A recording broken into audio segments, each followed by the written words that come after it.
למה אתה מעכב אותי? אני לא מעכב אותך. תודה מזהר. למה? אני אסביר לך. דקה, תגיד לי נסביר. לפני ואני אתן לך. תודה מזהר, אני רוצה לזהות אותך.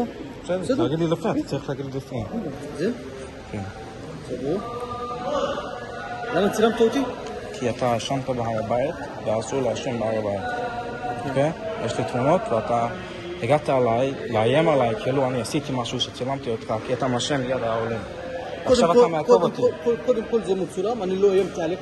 אני באתי אליך, אמרת למה צילמת אותי, ואיך הייתה תמונה. כן? תוך הפנים שלי. בבקשה, שיהיה לך יום טוב. אז למה עקבת אותי עכשיו? אתה עקבתי עכשיו, אתה לקחתי לצד. אתה עקבת אותי.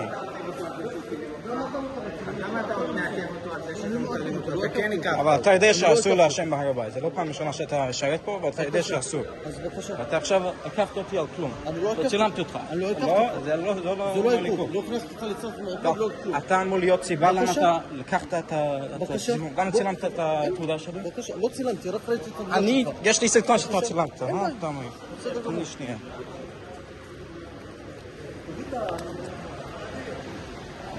ככה אתה וכמה משהו שצריך. שאל אותו, למה הוא מעכב אותי? אני לא עשיתי כלום.